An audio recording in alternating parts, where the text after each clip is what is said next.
What up, world? It's your boy Mark Walter Ward, Super Fact Show, Super Fast Network. Today we got with us Stikk Man from O.D.G Records.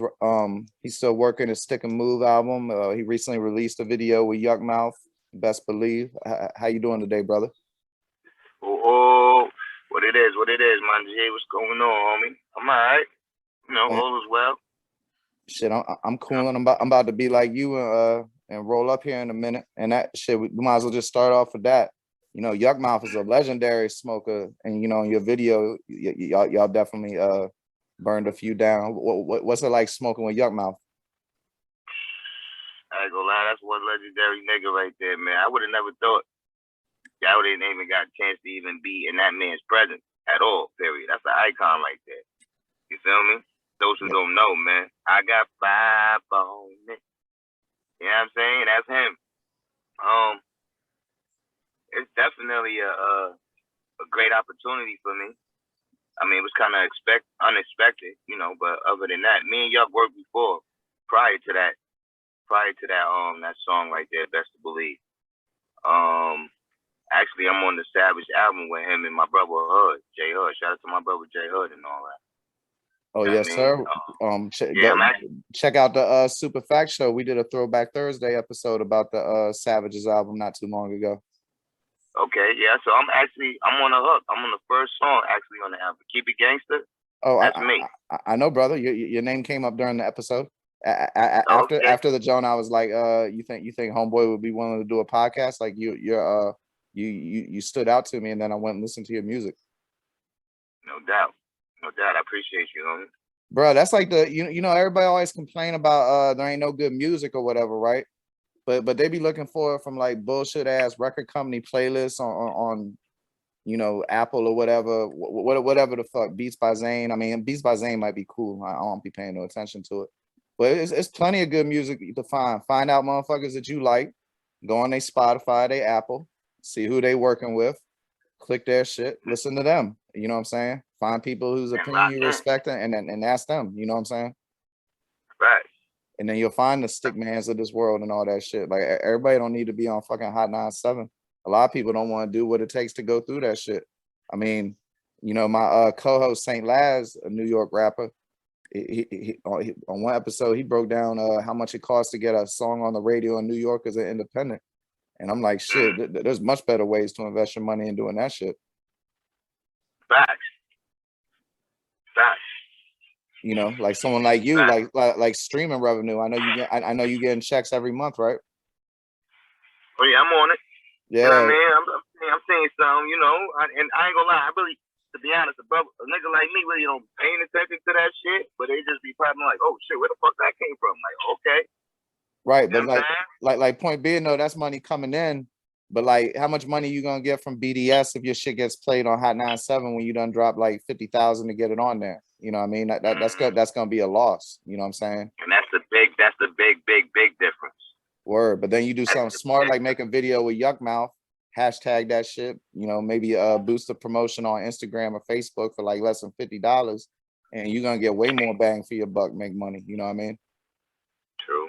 So like, you know, everybody that's complaining about they can't find good music, just look for independent musicians. They all over the streamers. That's the thing, man. So I mean, shout out to all the independent artists too that's out there grinding, man. You on the grind, you O.D.G too, man. You on the grind. Early. Oh, y'all got it hard. Y'all gotta learn how to do social media. I just did an episode with a cat who just got signed, and he said before he got signed, if a girl wanted to date him, she had to be his assistant. Because it was just no other way it would work. Yo, shit crazy nowadays. Back then, I ain't gonna lie. Nowadays, yeah, it may be somewhat easier. Just on another note, I mean, just to piggyback on what you're saying, it might be somewhat easier for niggas to get on. It's a lot of all type of bullshit. You like, what the fuck? How this nigga get on? What the fuck is this? So type of fuckery. Back then, like as far as you know what I mean. As far as like my brother was saying, man, listen, man, you had to have bars to get on. Bars. Like you gotta have to be really talking that shit. You'd have bars to be allowed to rap on the street. Period. There you go. And if you wasn't outside around them hours, I don't know. what to tell you, my brother. Yeah, Because the nigga been outside. We been outside. Yeah, those was the days. But I mean, I don't know if they still do it in New York. I'm down here in Tampa, but you know, if we was at school, we was beating on the lunch table, motherfuckers was freestyling. If we was at the bus stop, motherfuckers beating on their chest and shit. You know what I mean? Yeah, on the side of the vending machine and all that, man. Popping out sodas for free and shit. Yeah, and if you ain't come correct, they let your ass know. I tell you that much. Facts. So you know there ain't too much out there about you other than the music. I'm curious as to a brief history of your career. Like how'd you get started? How'd you link up with O.D.G? You know. Oh shit. Before it was O.D.G, I mean I've been always O.D.G. I've been D-Block too, like affiliation as far as I was always D-Block. As far as to this day, I'm still D-Block. It's two guns up on this side. You feel me? No matter what, even though we not there on the scene, we still. You feel me? Yeah. But, shout out Bully. I fucks with Bully. Yeah, but other than that, fucking I've been around Hood since day one. You heard? I've been Hood's hype man for the longest. So anywhere you seen Hood, I was there. You feel me? So was you hearing his music like before he was on the Jadakiss album and all that? Oh yeah, man, of course. Okay. I remember when he first started, when he's with J-Arms, when he did his first freestyles, when he's doing his demos and all of that. I was around. Damn, definitely was around. Feel me? Shout out to J-Arms too. Yeah, I remember J-Arms, the instrumental guy, right? Yeah, instrumental, man. That's when niggas, man, shit. You wanted some hot beats and all that. The hottest shit that came out, man. Hey, J-Arms, man. You know what I mean? That's when them bootlegs was out, man. J-Arms had the hardest shit out, man. Like I said, instrumental right here. Yeah. Man, how many people you think probably done cop the J-Arms Jones just so they could get that instrumental and then a week later it's on their mixtape as a freestyle? I ain't gonna lie, no exaggeration. Probably a million niggas. Shit, no bullshit. A million niggas that's been out there trying to, you know what I mean? I mean, besides this, and this is way before like the YouTube shit. Niggas started catching on the YouTube and all that shit. Niggas was good dealing with bootlegs and going to the instrumental. I mean, niggas wanted mixtapes, but niggas also was capping motherfucking instrumentals too at the same time.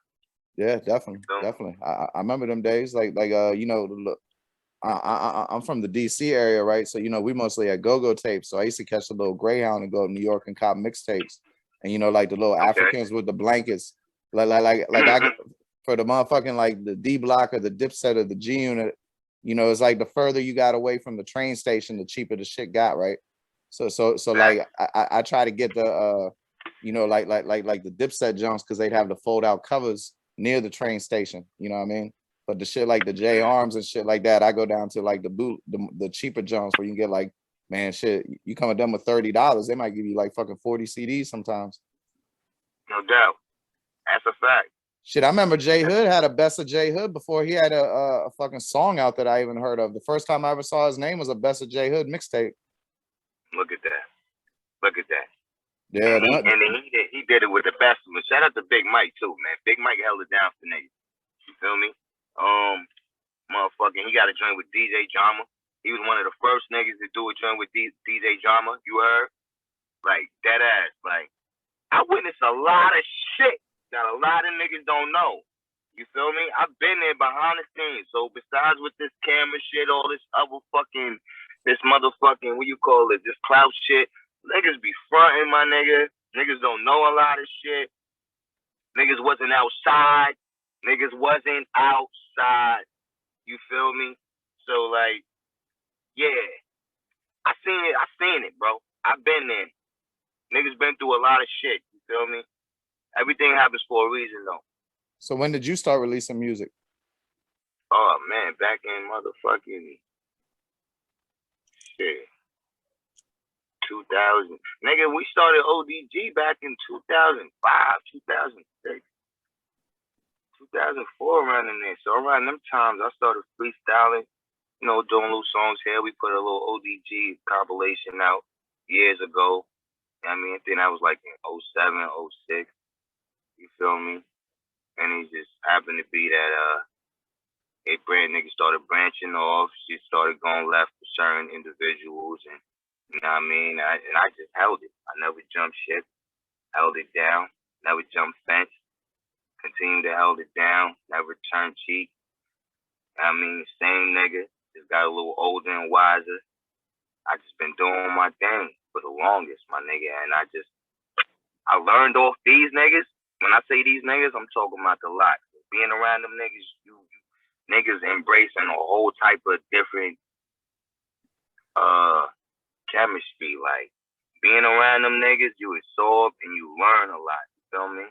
So there was times that I happened to be go in the lab, and I might go in the lab and I might record something. I'm like, nah, that ain't it. You feel me? Hood is like a fucking instructor, and that's a smart nigga. Yeah. You hear me? A lot of niggas don't know, bro. Hood is very, very, very, very intelligent. Besides me, that nigga being my brother, that nigga's very smart, bro. Fuck rap. Yeah, I mean he's definitely well read. He that Instagram post he put up recently with that stack of books. I'd read most of them, and that's a wide range of subjects, and some of that's pretty dense material. Boy, wait till Tales from the Hood drop. As far as the book. Yeah, I see his poetry book just came out too on Amazon. Yeah. So y'all go get that. Since we talking about him, I'm curious what's the what's I ain't gonna say what's the best. What's your favorite song you did with J Hood? Favorite joint I got with Hood? Yo, I go live. A throwback we got. A throwback, which I haven't heard in a long time. That's one of my favorite joints I got with her, which is it's called Oh No. That's an old joint we did with produced by Lobson. Shout out to Lobson. He's an OD block producer from back in the day. Feel me? He produced that. But my last shit I put on my last album, Stikk Man O.D.G. I mean, me and her got a couple of joints. I ain't gonna lie, bro. We got some fire shit together. Like, we got some shit called damn. Yo, we got so many fucking joints, but I ain't gonna hold you. Yeah, I don't know if you tuned into it or seen the video. One of my favorite joints I got with him, which is on my last album, Stikk Man O.D.G. Follow the Drill. Yeah, I had a question about that. You mentioned ops a lot in that song, and I'm curious, what's the other side of that coin? Like when you view someone as an op, do you view it when it reaches that level? Is there a path towards reconciliation? That goes in general. At the same damn time, right? Like, you see how this drill shit started coming out all of a sudden? What do you mean by you mean like Chicago drill or London drill? Yeah, I mean, I know they've been doing that. That Chicago drill shit been in place. You feel me? But as far as like how these New York niggas all of a sudden niggas started taking over gotcha. and trying to, run with that and all that.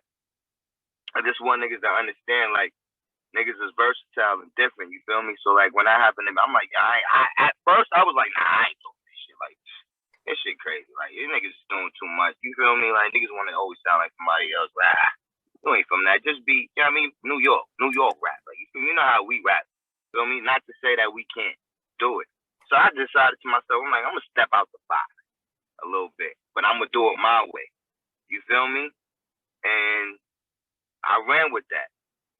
And I just happened to be to just feel like, I could do it too. You feel me? Y'all niggas want to do some drill shit. Don't just think that niggas is stuck in one element and just can't step out the box and make shit happen. Because I really, like, besides rapping, I do it all. Like, I sing too, I harmonize, you know what I mean? And I rap. So it don't matter. See, that's the next thing I was going to get to. Earlier, you spoke about wisdom. So I want you to tell me how wise you think this is.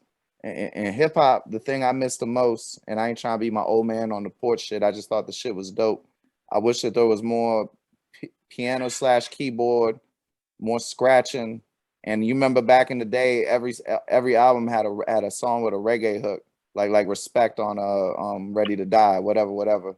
You know, the Joan on Me Against the World.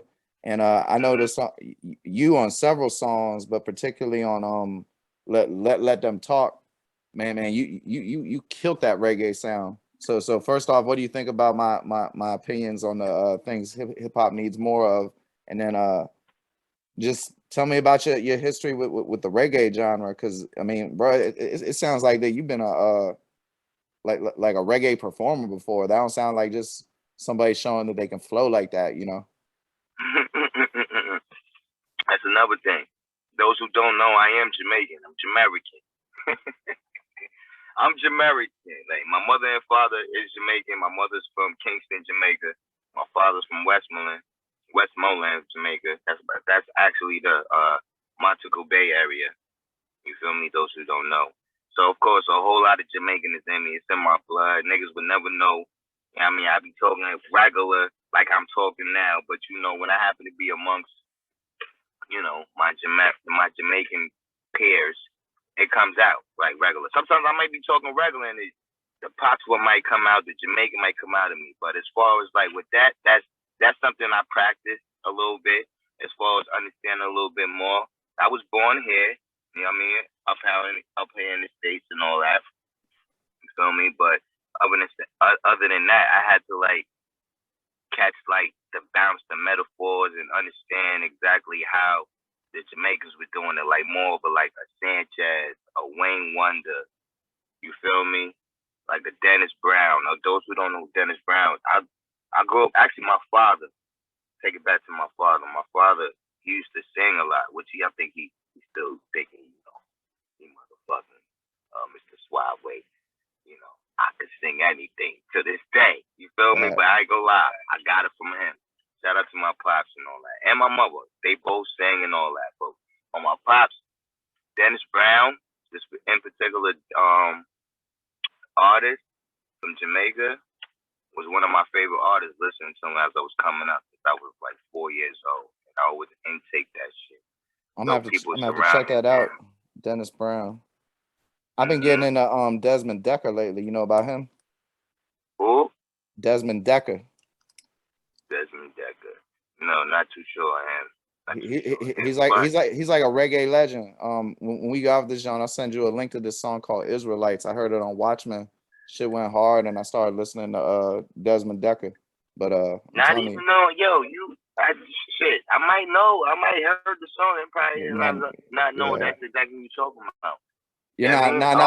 Homeboy got like mad platinum shit, you know, and you personally know how hard that is to coming out the record industry in Jamaica.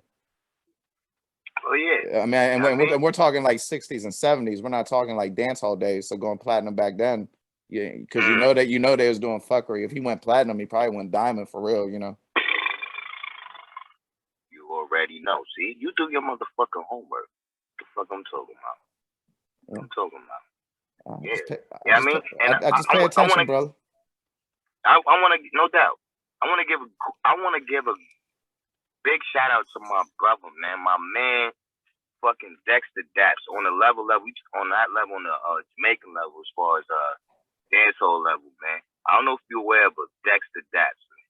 But that's like the motherfucking Michael Jackson of Jamaican of dancehall, man. You heard? That is my guy. You heard? Me and that nigga got something on the way coming. Right now, I got another joint with one of his artists by the name of Justin. I mean, we got a single out right now called Dance With Me. You heard? But if y'all don't know who Dexter Daps is, if you don't, please go look that man up, man. That is my guy. He's big. He's real big right now. Like, no rainbow. You feel me? But he's one of them dudes, and I just want niggas to know, like, he just might appear on that album. You feel me? Of mine, which is King David, which is on the way. Shout out Dexter Daps. I'll definitely check that out too. No doubt. You know, another song you had that I liked on the Stikk Man O.D.G album. Well, I ain't gonna say I like it because I hate that shit happens, but it was well done. Was Harassing Me. And like I know in New York, y'all get it even worse because the fucking housing project police. If you be in the projects, you know that's something in DC at least we don't got to deal with. But I'm curious, what's your worst experience with cops? My worst. If you need a moment to think, I can tell you one. I ain't much go to school with no other white person, so I went to a black college. There was a couple white kids in my high school, but like out of like 5,000, there was like less than 10, right? And there was like some racist ass cops in my neighborhood. My neighborhood was in PG County, and it had its own police force, and these were all like motherfuckers who failed the police test by less than 10 points. So they let them like be in my neighborhood, and some of them was like real bad. There's this white lady who went to prison for letting dogs out on people when she became a PG County police officer. And I remember when I used to tell my family about it, they thought I was lying. I felt good as shit showing them that newspaper headline, but that's neither here nor there. So one time they got on me about being an N-word lover, and these motherfuckers took me to a shopping center, and I'm like 15, bro. And I don't think I'd never done anything illegal except maybe like jaywalk or some shit at this point. And these motherfuckers handcuffed me to a dumpster, and it was cold as shit in the winter before global warming in DC, and like left me out that bitch for like 4 hours, and then came back and hit me with the whole, I bet you're gonna stop hanging around those N-words now and all that other shit. So you know what I did? I learned how to rap. I learned how to rap, and I started practicing basketball so much I was playing varsity the next year. I was like, I'm gonna show y'all some N-word. I'm gonna show y'all some N-word lover shit. Some N-words. No doubt. The fuck? The fuck? Fuck they talking about? Well, as far as with me, I'm gonna tell you this. Real rap. I'm gonna tell you 2 incidents real quick. I'm gonna keep it short and sweet on this. The first incident, this is back in 2013. I was on a road trip with the mother of my child, and we was coming back from PA. And a nigga like me, I'm driving. I had to use the bathroom. I'm like, damn, I gotta go take a leak real quick. God damn. So I ended up pulling over to one of them motherfucking rest stops, rest areas, like them rest spots. Yeah. Where like, majority like trucks and shit be pulling over and whatever. So boom. I pull over. I hop out. I go into the bushes now. I don't see no bathroom, none of that. So I'm looking, breaking my neck. I don't see no bathroom. No, you know what I mean? So I end up going in the woods, in the cut light in the area. All of a sudden, I just hear a car just pull up. But I'm looking, I ain't really thinking nothing. I'm pissing at the same, I'm letting it go at the same damn time. You heard? And I'm letting it go. I heard, I'm looking. All right, and all of a sudden I said, I hear a motherfucker say, yo, put your hands up. I'm still letting it go, my nigga. Put your fucking hands up. You heard me? Get down. I look to my right, bro. A fucking state trooper got his whole gun at me like this, pointing at me like, feel me? This nigga like damn near 10 feet away from me, like creeping up. I'm like, oh shit, what the fuck? I'm like, yo, I just using the bathroom, like, oh my god, I just have to pee. What happened? My hands up, I ain't got nothing on me. All of a sudden, none of that. So he like, yeah, do what you gotta do. He like, you know what I mean? Put it away, basically. Yeah, like, I mean, no rainbow. So I put my shit away and all that. Coming down, he like, come down. Now he run me, grab me by my shoulder, walk me through the woods, coming back down towards my car. Now he rushed me against his car, talking about, what are you doing? I'm like, what do you mean, what the fuck? You seen what I was doing? That was one incident, how he OD'd, tried to check me, see if I had any warrants, check my license plate, all that extra shit. Let me interrupt you real quick though. I guarantee that man didn't have too long of a future, because he is dumb as fuck for telling you to put it away. Because goddamn, who knows what the fuck you might have had there, man. That motherfucker need to learn how to control his suspect. My man, obviously, if you coming up there, you hear, man, I don't know if you heard it or not, but like, come on, my man, like, what do you think I'm sitting there doing? The fuck? I can say if I'm sitting here, probably Like, you feel me? Like I'm trying to light a split or some shit. I ain't doing that, nigga. I'm letting it go. I had to go. You feel me? I left the fuck. On top of that, I left my motherfucking driver door wide open too. On top of that, so that's how bad I had to go. Type shit. I mean, that's one incident. The next incident was I happened to be parked in front of my motherfucking crib. Feel me? Chopping it up with one of my cousins and all that. I'm smoking. I just finished the clip, bro, and I outed the fucking shit and I put it in my ashtray. These motherfuckers, when knock on the D's, they happen to be to drive past my car, bust a U-turn, pull up behind my car, come up, put the flashlight. What are you doing in there? This is the time when it wasn't motherfucking legal at the time, too. Right. Feel me? What are you doing? Boom. So, of course, it's a smoke box. I unwind my window, bring it down, wild smoke hitting his face. Motherfuckers just had nothing better to do. It's not like I'm not driving it. And on top of that, guess what? The key wasn't even the ignition. These niggas still wanted to find a reason to motherfucking give me a ticket for a fucking, what was it? A UPM, which is unlawful possession of marijuana. Damn. So I got off with that. The niggas could have hit me with a CPM, which is a criminal possession, you feel me? But it was a fucking road. So, of course, when I hopped out and all that, they searched me and all, I ain't have nothing on me but that shit. Thank God, but the other shit was in the stats. The niggas ain't searched the car, none of that. They just searched me, searched my cousin. We was good. They would have, you know what I mean? It probably would have got worse, but everything happened for a reason, man. You feel me? But yeah, as far as harassing me, that song, that shit means a lot. And that goes back to everything that was said within that song. You heard? Because that goes down for a lot of people, bro, that's going and facing that shit to this day, bro. That's one of my favorite songs too. Like the media make you think it's a black thing, and it's certainly black people get it way worse. They get over police profiled, all that other shit. But don't think in them poor white towns in Florida, West Virginia, Pennsylvania, that the police ain't on them poor people just as much. You know what I mean? Exact same type of shit. And then growing up in a black neighborhood, you know, I used to get put on the hot hood, all that other shit. I got a funny ass police story. This shit hilarious. Well, hopefully it is. What's up? I went down to Black Bike Week, right? Maybe in like 98, 99. And down Myrtle Beach. Myrtle Beach, VA? Myrtle Beach, South Carolina. Oh, excuse me. Myrtle Beach, VA. Yeah, of course. I'm high. Yeah, it's all good. Go ahead. And so like we driving back and we clean as shit, and we got this rental car, and this cop pull us over, and basically you could just tell I was with a black dude that he didn't like the whole setup, but there was really nothing to fuck with us on. But he was like, you know, I think something's going on here, so I'm gonna call the dog. So we wait like 20 minutes, and a fucking state trooper comes up with a narcotics dog, and we in a rental car, so obviously we ain't done shit up in that motherfucker. Because I don't know if people know, but back in the day, sometimes them rental agencies would fucking snitch on you and shit. Of course. If they have a scent of that motherfucker. Yeah, so we was like extra careful.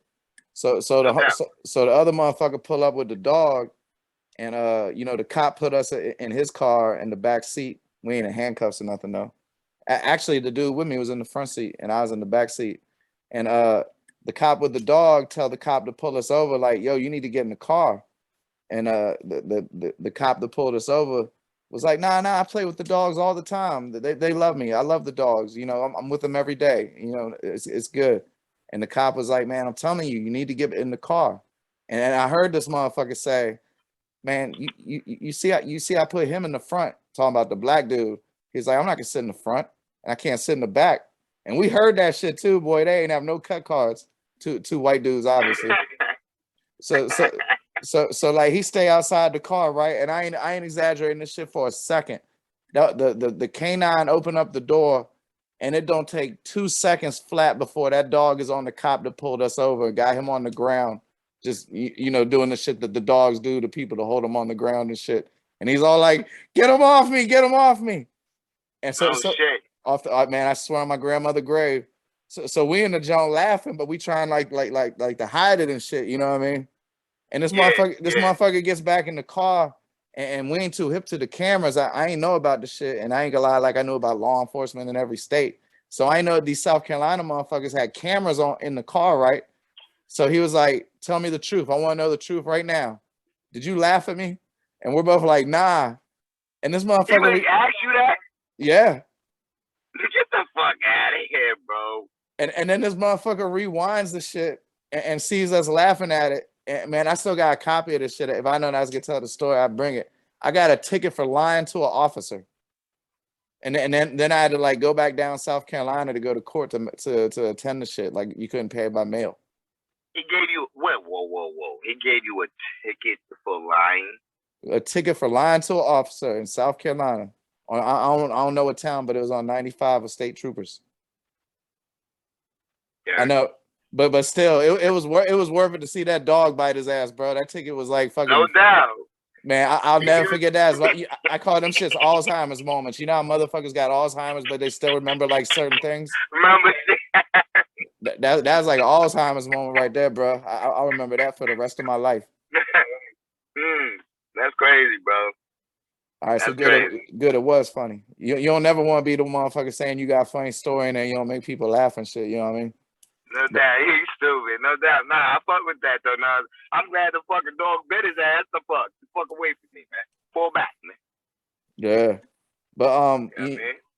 before we gonna finish, before we get to what you got coming up, you know, we tried to make this happen a few times, and one time we couldn't do it because you were coaching basketball practice.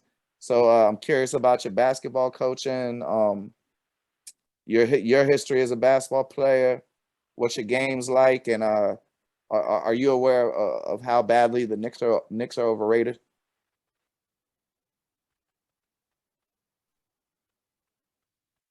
Oh, that I heard everything else, but that last part, you know what I mean? Overrated. Come on. Let's get that right, my man. Let's get that right. You know what I mean? I don't know where you get that from or where you heard that from as far as overrated. Nah. I hear people talking about Julius Randle like he a superstar. Nah, I ain't gonna lie. Hold on. Give me a second. Worst player since the merger to make it to an All NBA team. Give me a second. Hold on, bro. Hold on 1 second. Where the fuck my blunt go? I just dropped my blunt. See, I have my blunt ready to light my shit, right? You made me drop my split, man. Hold on 1 second. I gotta find my split real quick, man. Oh, okay. Yo. Yes, Julius fucking Randle, my man. Yo. Julius and these motherfuckers play at 8 o'clock tonight. I swear to everything, bro. Down to last night. I was fucking mad at this dude. I fuck with Randle. I fuck with him. There's no motherfucking reason, bro, for this man to be bringing the ball down. That's one thing. When he's fucking double teamed, get rid of the fucking ball. That's another thing. And these fucking foul shots, which is very important, my man. He be killing me, especially in the clutch time when we really need it. Like, we really need it right then and there. I fuck with Randle, though. But please, my Knicks, all the way, man. I ain't gonna lie, you might see us in round 2 in the playoffs this year. We're a problem. But I don't know about the overrated shit. You know what I mean? All the way. But before the season, they was talking about they might finish with home court. You know, I mean, I'm a Wizards fan, so I got it worse than you. Not right now though, but usually I do. No doubt. But shout out to the Wizards. You know what I'm saying? As a matter of fact, all right. So as far as basketball, as a matter of fact, one of my young boys that I used to coach, back in 2017, 2018, I used to mentor this young man, Marlon. I forgot his my young boy last name. There's so many kids, bro. I deal with. So excuse me on that. Marlon Francis. Excuse me, Marlon Francis. He used to play for shit. Fuck, don't come back. It's a few students that I mentored and coached that's actually made it to the league or in the G League right now. Kevin Jones is definitely one of them. I mean, he definitely played for Cleveland with LeBron and all that. But besides that, um, coaching, I deal with it all. I dealt with from let's say 5 to 12-year-olds. What kind of coach are you? Are you a skills coach, a head coach, an assistant coach? Well, I'm a head coach. Okay. Head coach. Of course, I started off by being assistant. Of course, by learning. I started by doing that, and I was actually out in the Bronx for a program that I used to work for and all that. You know. Other than that, ever since that, before that, I used to coach for my neighborhood. You know what I mean? Oh, actually, before the coaching, I used to play ball for my neighborhood. I used to play for my hometown, which is Mount Vernon High School. You know what I'm saying? Westchester County, New York, which is exactly where my boy Ben Gordon played for, which is my nigga Ben Gordon. I don't know those who do not know Ben Gordon. I used to play for Chicago. You know what I mean? The Wizards, and I think he played for another team after that. I forgot what other team is. But shout out to Ben Gordon. Notably Connecticut. Yeah, of course, UConn. That's exactly where he came from. So, shout out to my boy Bob Semino. He recruits the best. You know what I mean? That's my boss right there. You know what I'm saying? But other than that, I love working with the kids, man. That's one thing. I always give back to my hood. That's one important thing. You know what I'm saying? I wanted to give back besides this rapping shit. I do other things on the side. Just giving back to my neighborhood. And, working with kids, fundamental works, basketball, of course, coaching and all that. Mentoring and making sure that the students is doing what they need to do, keeping them out of trouble, doing the right thing like Spike Lee. You know what I'm saying? And a lot of these kids nowadays, they don't have that. Some of them are missing a lot of love and attention. They just feel like more so they pick up to this, which is the phone.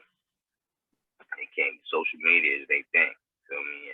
Well, I mean that's before social media, bro. That's part of the plan. Like Democrats is some straight trickery that they put in segregation laws.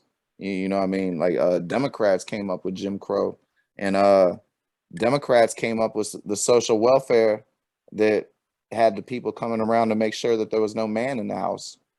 And obviously the intent of that is to break up the family. And 30 years later, now you're dealing with the results. And then throwing in the over incarceration and the crack rates and everything, and basically you got the dissolution of the black family. And a basketball coach in New York, that's going to be what you deal with every day. So it's important that they have male mentor figures like you, because too often America is quick to take positive black men out of the community. Can you answer this question though? Why? They're afraid of them. I've never been able to figure that out. So, I and not trying to minimize the strength of black unity or black power, but it seems for some reason, whatever the powers that be, Illuminati, space aliens, lizard people, whatever the fuck it is, skull and bones, it seems for whatever reason they're scared of black people more than anything. And I've always wondered what that reason is. To this day, bro. I'm sure it's like some like untapped universal power. If you want, I don't think I'm qualified to answer that question, but I think I'm qualified to notice that there is a question to that, because it seems to be an overreaction towards black people much more so than any other group. Like when the CIA's upset with some motherfuckers, it seems like they destroy black organizations harder. All that type shit. Yo, bro, what's crazy? I don't fuck. The world is fucking retarded. Like, I mean, this is shit that we go through, but like, to be honest, like, come on, man, like, black and whites work with each other every fucking day, and you got motherfuckers that may not like this person, but may like that person. You got motherfuckers that work outside of work, get along very well, and have a good relationship. Yeah. You feel me? And I don't understand why the fuck we can't just make this change, man. Like, make it happen. And you know what? Not even we can make the change, but the more so that we show that we're doing it, like we have no problem with our, Caucasians or other, other race, they still try to push it against us. Like, shit ain't right. Well, I mean, it's either or. The issue is, bro, like I say this so much, I'm gonna start playing myself out. But if you ain't heard it, you ain't heard it. I truly feel that the greatest trick the devil ever pulled was making poor people think that they're each other's enemies. You know, a poor white person in Appalachia, let's say a Trump voter, is probably living through many of the same conditions that a poor black person in Chicago is as far as quality of living. And they probably have a lot of the same social issues as far as like access to education, crippling debt, all the shit that poor people deal with. But they're sitting here expending all their energy on thinking that immigrants and affirmative action and all this shit is the enemy. And then on the other side, you got the media telling people of color that all these Trump voters is their enemy. So all they're doing is getting a whole bunch of poor people beefing with each other while they digging their hands in everybody's pockets. And that's not to excuse either group's behavior on the extremes or the fringes, but I mean that shit is clearly some social engineering.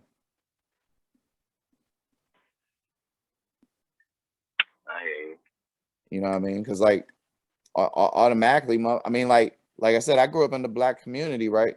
And I could totally understand why motherfuckers wouldn't like white people, because the only white people you'd ever see is like parole officers and cops.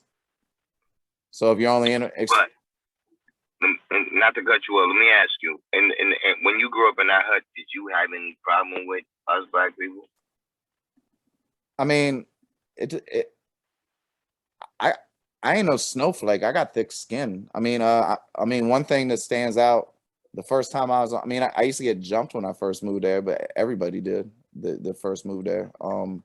It's almost like they was testing you. But I remember the first time it rained and I was on the bus, everybody was looking at me. And I've been around black people a little bit, but not like that. And I was like, why the fuck is everybody staring at me? And it was somebody I was cool. And it's like my first 3 weeks being there. I moved there my 13th birthday. And they like looking at me and shit. And I'm like, why is everybody looking at me? And so it's somebody that I built a little bit of a rapport with. So I was like, why is everybody staring at me? And so a homeboy looked at me and shit, and he like leaned forward and he sniffed. And he was like, they want to see if you smell like dog. We heard that white people smell like dog when they get wet. So like, I didn't give a fuck. I thought the shit was funny. But like today, a motherfucker would be like a victim and be on social media crying and all that shit. So the way I perceived it, I didn't have any problems. I got a wonderful chance to get exposed to a culture that I love more than any I've ever experienced. No doubt. I'm playing basketball with Steve Francis and Allen Iverson, Jerome Williams, Junkyard Dog. No doubt. We out there rapping every day. I mean, I did end up going to jail, getting shot, getting stabbed, all that other shit, but that was my dumbass fault, No doubt. Let me ask you a question, right? Can I ask you a question? Honestly. Yeah, sure. All right. So with this last situation, I don't even know homeboy name, but this shit just came across my mind. Kyle Rittenhouse. Is it that last situation that just came up with this, that he motherfucking got exonerated? Yeah, the white supremacist who killed white people, and the two people he killed, one was a convicted pedophile, and the other one was a got injured. Yeah, well, I know one got injured and two got killed, and of the three, one had like 20 domestic violence convictions. One of them hit him in the head with a skateboard and went to prison for stabbing somebody, and the other one had like 6 pedophile convictions, and they was It was all white dudes, but You're right. Yeah, no doubt, no doubt. You you just said exactly what I was about to ask you. So my question on top of that is,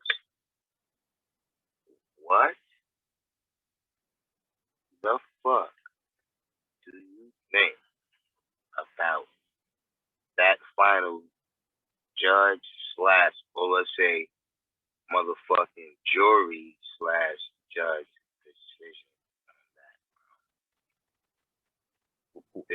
This brother, this young man was under 17 or 17 years old, if I'm not mistaken, right.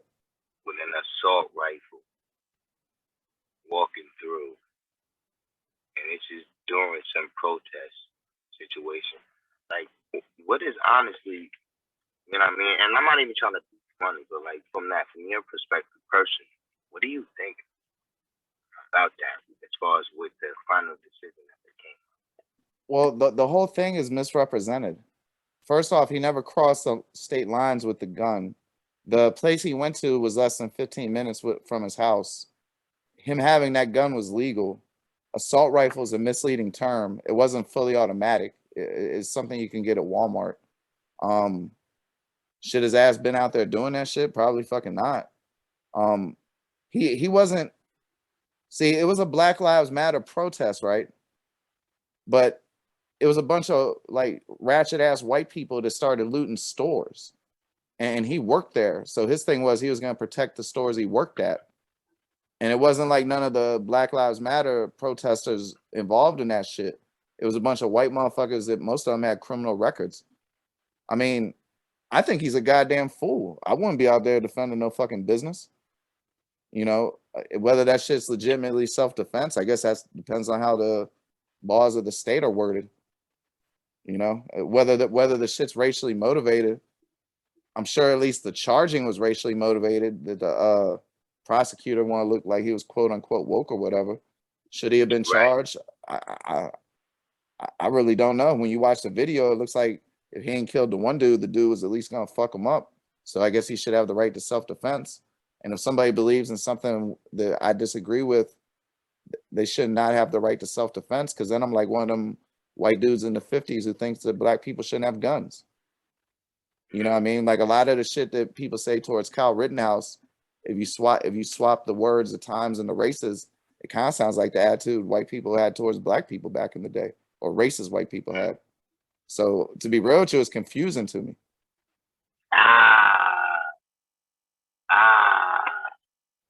Got you, bro. That fucked me up. That's why I'm like, it's confusing. So that's why I said, like, you know what? Let me ask this man right here. What did he think about that? Well, and I was like, fake. This was like freestyle, like, you feel me? Because that shit just came to my mind, like,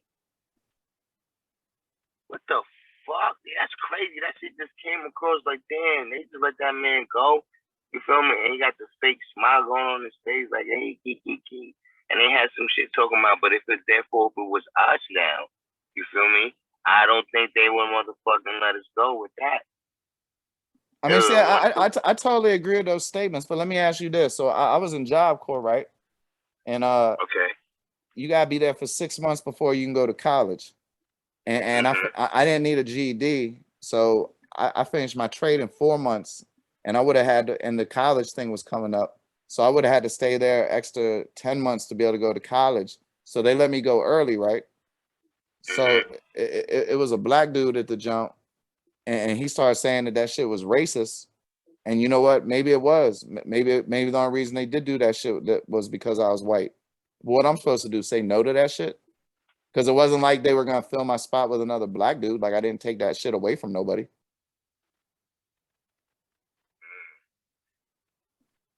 So you know, a lot of shit, there's like shades of gray. I think most of the time shit just comes down to intent.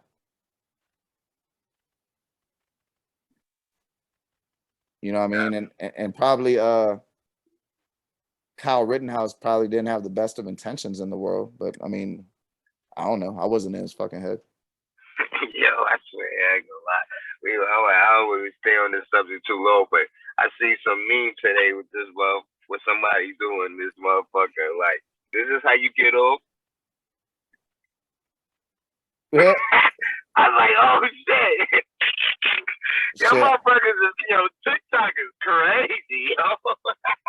I wish I would have known that. That shit might have worked for me back in the day. Hey, but you know what? I'll end it this though. My opinion almost always is it rarely does anybody any good by sending somebody to prison. Say that one more time. It rarely does anybody any good by sending somebody to prison. Like 98% of the time, I don't think prison or jail is a successful thing. People really only started even. Depending on what the situation is, bro. Well, if you can't function in society, then kill the motherfucker. People really have only tried to do prisons for like the last 200 years, and there's nothing about them to indicate that they have any success. And if you can't function in society, kill the motherfucker. Or stay out the fucking way. Yeah. When I say function in society, I mean like if you run around raping people or being a serial killer. Oh yeah. But outside of that, like, I mean, how many people went to prison that we grew up with or we knew, and the only reason they went to prison is because they had a drug addiction? That's a disease now. So we sending people to prison for disease, and then be wondering why the world don't like Americans, because they see us doing fucking evil, because shit like that is evil. I feel you on that. I feel you. But we got way away from it. I ain't get to hear what was your game like when you was playing? Point guard, man, / shooting guard, man. Problem coming down that court. Those who don't believe it, best to believe it. Yeah. Oh, so you was one of them. You was one of them New York combo guards. Was you gunning all the time, or was you getting a little bit of distribution? Listen, let me tell you something. First and foremost, ain't no offense without defense. I locked the fuck up. You heard? That's what's up. Snacking everything. You're in front of me. You best to believe I'm taking that. If you ain't passing that ball up, if you can't listen, pressure's on you. This ain't no being sarcastic and none of that. But I'm a problem, and I ain't gonna hold you. And this goes out to motherfucking Chris Brown. Shout out to you, my nigga. This goes out to motherfucking Quavo, nigga. See me any day, one-on-one. I don't give a fuck. I want to play these niggas, bro. This is where you heard it first, man. I said it in one of my songs. I forgot what song it was, but you best to believe, man. I want to see one of them niggas one-on-one, man. Quavo can't ball for real, bro. That motherfucker handle loose as shit. This nigga be really... Nah, but I don't know if you remember before, like, a couple of years ago, like maybe a year or two, like every damn near all-star game on motherfucking some type of motherfucking shit. These niggas, come on, man. These niggas be front like these niggas really got handle, and these niggas be really coming out gunning. Get the fuck out of here, man. I mean, he can shoot a little bit. I give him that, but man, he can shoot. He pluck bait. He be alright. Me and one other person will bust them niggas' ass together. True story. And that's my man, the pharmacist, man. From N1. Pharmacist. Shout out to my son. My nigga Hooker, man. From the 914. Shout out to the 9. Money on the Mount Vernon, man. The pharmacist. Yeah, I don't know who the fuck that is. Y'all better motherfucker do your research. I mean, we got a lot of talent from my hood, bro. I just want to put that out there. The pharmacist, man. From N1. Those who wasn't outside back in the days and just started growing up and all that. Yeah. N1. We talking about hot sauce, motherfucking the professor. You feel me? All them shit. You know what I'm talking about, right, bro? Of course. RIP, Escalade, all that shit. Yeah, Mark Jackson, brother. Yep. Facts, bro. So you already know. That's the culture I come from. So you feel me? When it come to handle, locking defense, yeah. Problem. I'm sorry. I just had to put that out there. Yeah. My daughter loves meeting rappers. This is Stikk Man. Hey, hello, guys. How you doing, young lady? Nice to meet you. Good. What's your name? What's your name? Abby. Abby? Abby? Oh, it's a pleasure to meet you. My name is Stikk. Good to meet you. You too. How you doing in school? How's school going? Good. Okay, that's what's up. Keep it up. Keep up the good work, all right? All right, you have a good night. You too. No doubt. I got a daughter too, bro. I love it, man. I love working with kids. What she do? She cheerlead? Is she into sports? She play basketball? What she do? She does Just Dance and learns the dances, and she listens to rap all day long and learns the words. She listens like that. She listens like that girl Lele. She was she's young. Okay. You know about her? Lele, not too. I think my stepdaughter. I think she's into that. I heard her say Lele to my wife before. So at the end of the day, she got a show on Nickelodeon now. But she be rapping and shit. She got a song. I think she Young Dolph niece actually, but she got a Christmas song with Paul Wall. Man, that shit's funny as shit. That's crazy. Look, see. But look, gotta keep them around. I got a daughter too. My daughter's 6. She'll be 7 next month. You know what I mean? Shout out to Daviana. That's my princess, man. You know what I mean? She love music. She swears she know every word, every song that I put out. I let her hear certain songs, but you know, like when I have the clean version, I let her hear, I let her sing. But you know, I try to keep her away from that. Well, that girl Lele, that fills that niche. Like I found a bunch of clean rappers for them to listen to. You know. From Lele, I ain't gonna hold you. You might want to send me that link, Brody. I got you. And then but I got the feeling we're gonna do more episodes. But before we get out of here, what can we look forward to you musically or even basketball, anything? What you got coming up? I got a few things coming up. Actually, I be in my acting shit too.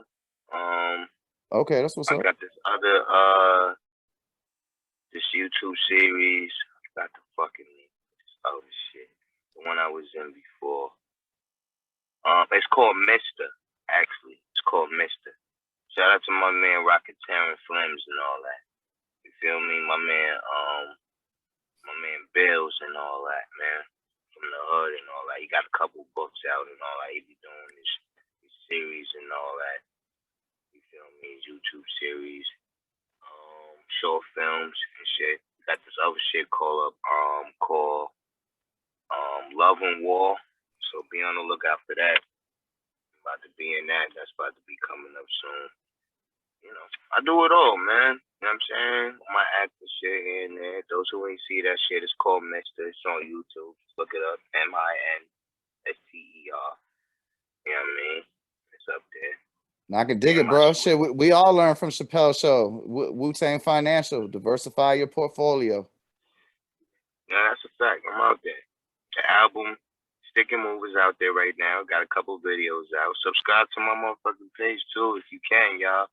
Yeah, I mean that's STIKKMAN. ODG. LLC. You feel me? That's me. And then my album on the way, which I'm cooking up right now, which is King David. That's on the way, so be on the lookout for that. The single, I'll be dropping that soon. I'm also looking. I'm not gonna hold you, brother. I was supposed to drop this month, but I pushed it back. So we probably look at, if not December, probably first quarter January. Okay, well, shit. I'll definitely scream it from the rooftops, bro. No doubt, homie. I was shit, man. Thanks for your time, and keep me in tune with everything you do. I'll make sure I get it up on Dirty Glove Bastard, and you know, when you got released, we'll do a show. Get the word out. No doubt, man. A salute to you and the whole team and all that. I appreciate for the interview, man. Thanks for checking in. You already know it's on the grind all day. ODG be the gang, nigga. You already know the grind don't stop. Grind hard to find God when what is to run from it. You know what I'm saying? Still 2 guns up on this side. Still 2 guns up on the side. You heard? I heard that. Shit. Well, take it light, bro. You have a good one. Salute, homie. One love. Yes, sir. Peace.